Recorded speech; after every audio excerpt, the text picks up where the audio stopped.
just what do we do with the San Francisco 49ers in our fantasy drafts in 2023? We're going to talk about that in today's video. But first, if you could please like the video, subscribe to the channel, that would be fantastic. We're going to be here for you all year long, putting out fantasy content, and we're here for you guys to help you win your championships. And today we got another kind of a research video.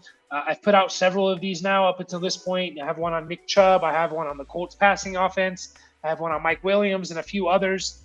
Just really diving into historical stats and just trying to find tendencies and things that can just make us better drafters and better fantasy players.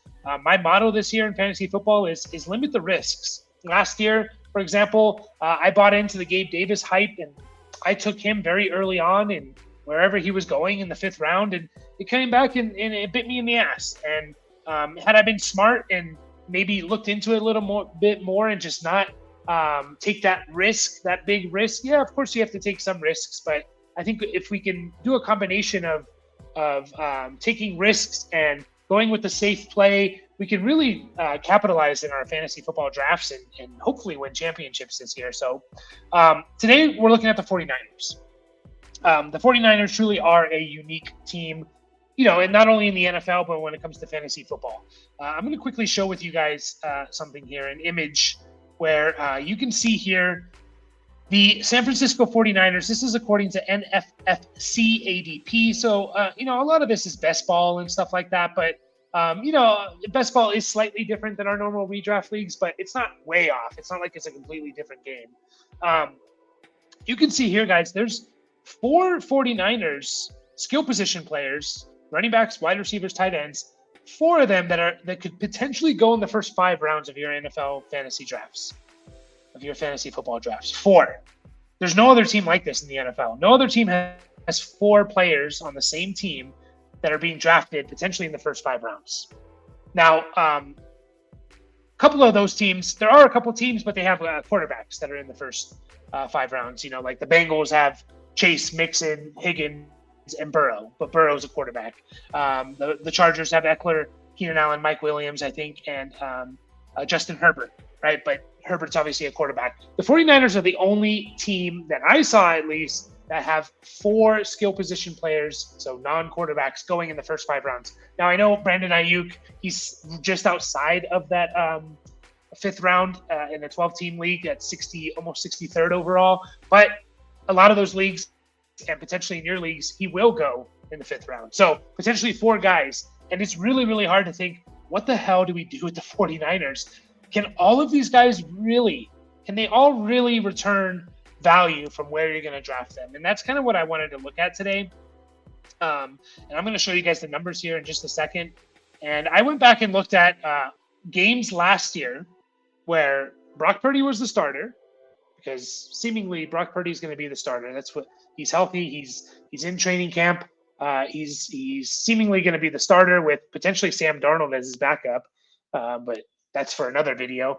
But anyways, I went back and looked at last year where Brock Purdy was the starter and all 4 of these guys were healthy, right? There wasn't actually much data to go from. There was only 5 games where Purdy was the starter and all 4 of these guys were healthy. And 2 of those games were actually in the playoffs. Decided to use it. I usually don't use playoff stats, but because the sample size would have been kind of too low with just 3 games in the regular season where Purdy was the starter and all 4 of these guys were healthy, I decided to add the 2 playoff games just to kind of see the numbers and what were the tendencies. So I'm going to show with you guys here what I have.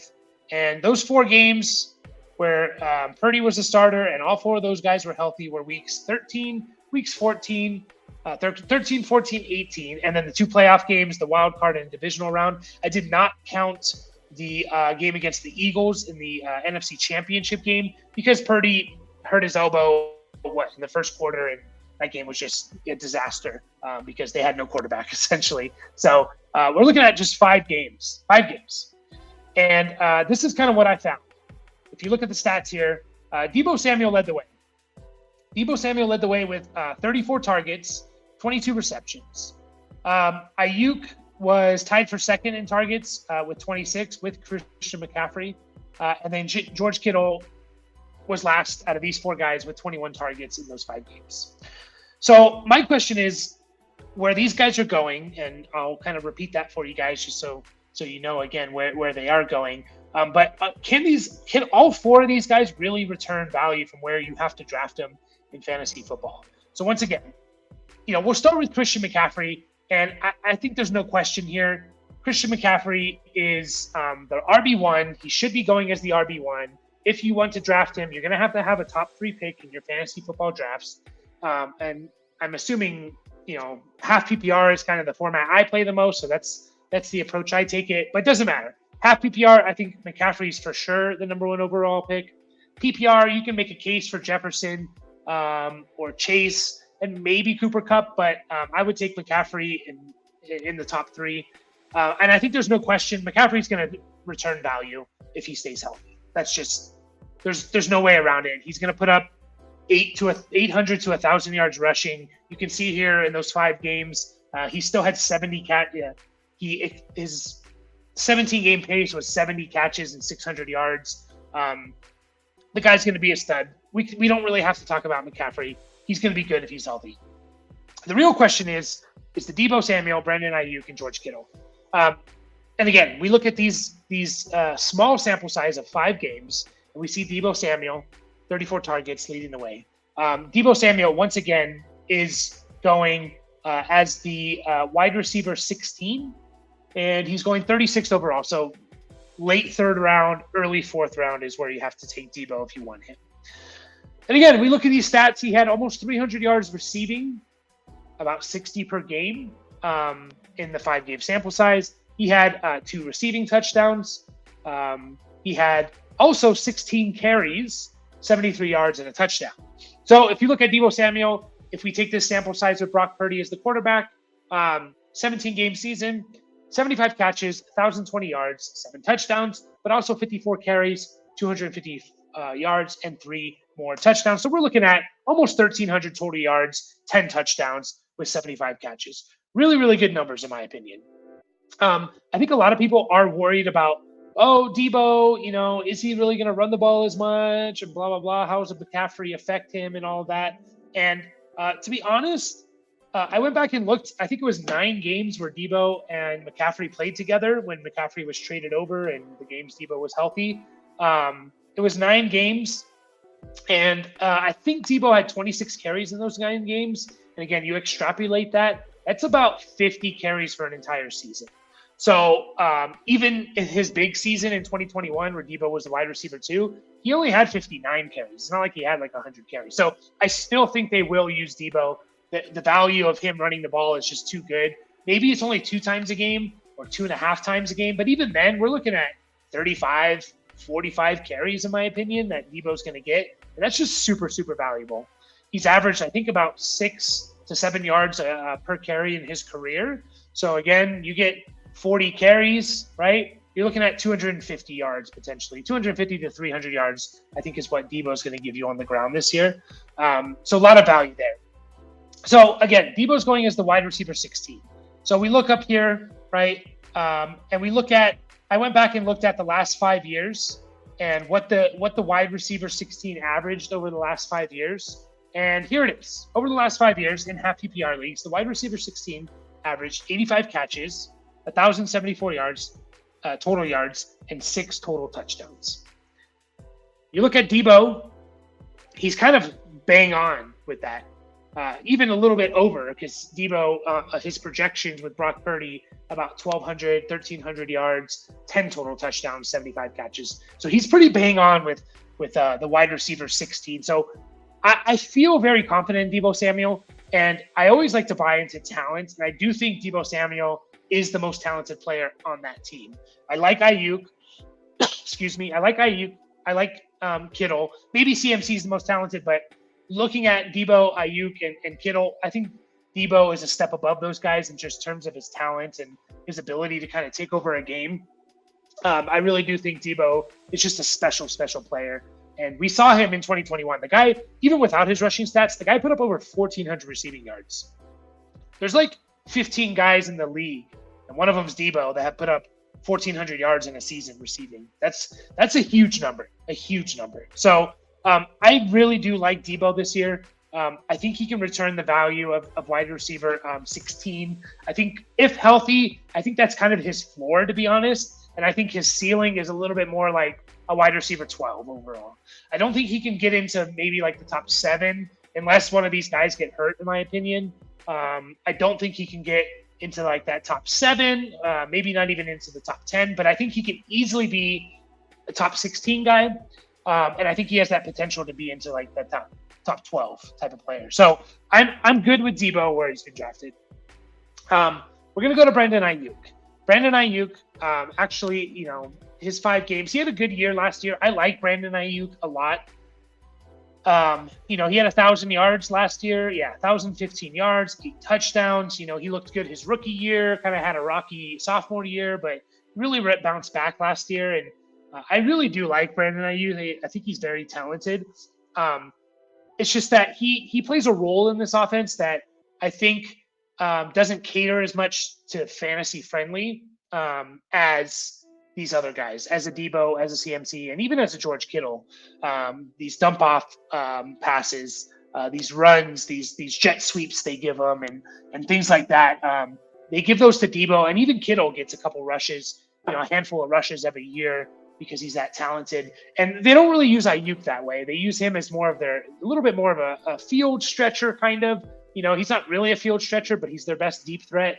And he's just an intermediate to deep receiver, in my opinion, and he plays an important role. I don't want to downplay it at all. But if we look at what Ayuk did last year with Brock Purdy and all these guys healthy in these 5 games, 16 receptions, so about 3.2 per game, 52 yards receiving per game, 1 touchdown he had.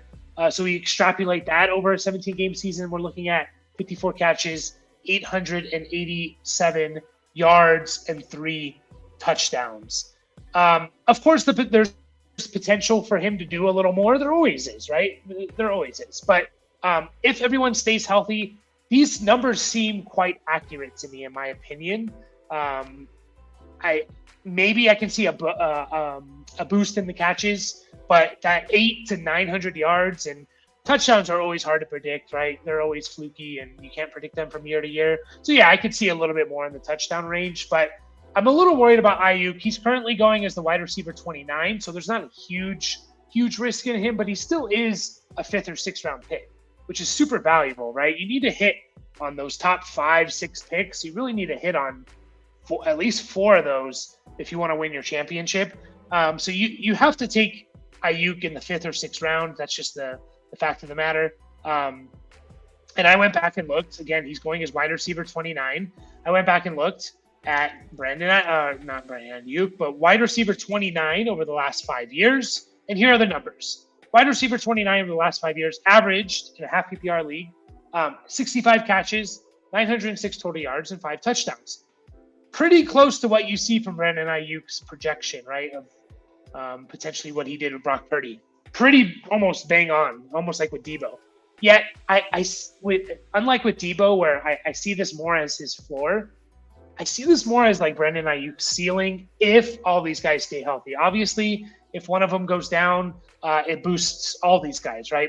And odds are one of them does go down. But if they all happen to stay healthy, I kind of see this as Ayuk's ceiling. And honestly, I know if he finishes as wide receiver 29 and you draft him as wide receiver 29, it's like, yeah, you return the value, but I don't think you're very happy with that. I think when you draft a receiver, even if you draft him as the wide receiver 29 or 30, if you draft him in the 5th round, you're hoping for more like a top 20 guy, right? A top 24 at least, a wide receiver 2. And for him to return value at wide receiver 29, I don't think you're going to be that happy. Unlike with Debo, it's like, okay, he finished as the wide receiver 15. Like, I can live with it. But a guy finishing as the wide receiver 29, when you draft him like that, yeah, it's coming back, it's paying back, but I just don't think you're that happy with it. So I'm a little worried about Ayuk at the most. I'm not gonna complain if you want to take him. Like, I'm not gonna argue against anyone if you want to take him, like, and you believe in him, because I do think he's a really talented player. But just, a couple of the guys that he's going around that has me slightly worried. Like Mike Williams, Deontay Johnson, Like I've talked about these guys in previous videos. Like Mike Williams is going to be maybe the number 2 option on a team that's going to throw the ball 600 times. Deontay Johnson, barring he's not injured. I know there was an injury scare. I haven't heard anything, but Deontay Johnson to me is a big bounce back candidate from what he was last year. I think that offense takes a step up. I think Deontay Johnson is the target hog on that team. So just comparing him from around, the players that he's going to, I'm a little bit lower on Ayuk than I am, let's say, like a Deebo Samuel. And then we look at George Kittle. George Kittle, 17 catches, 42 yards a game, 2 touchdowns. Extrapolate that over a 17-game season, you have 58 catches, 717 yards, 7 touchdowns. George Kittle is being drafted as the tight end 4 this year. Excuse me. And I went back and looked at the tight end 4 numbers in half PPR over the last 5 years. And these are the numbers.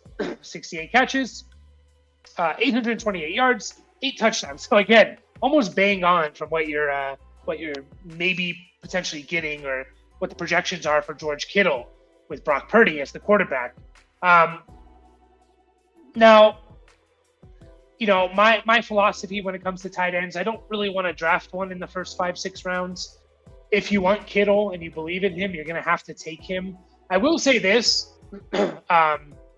George Kittle was like Brock Purdy's favorite red zone target.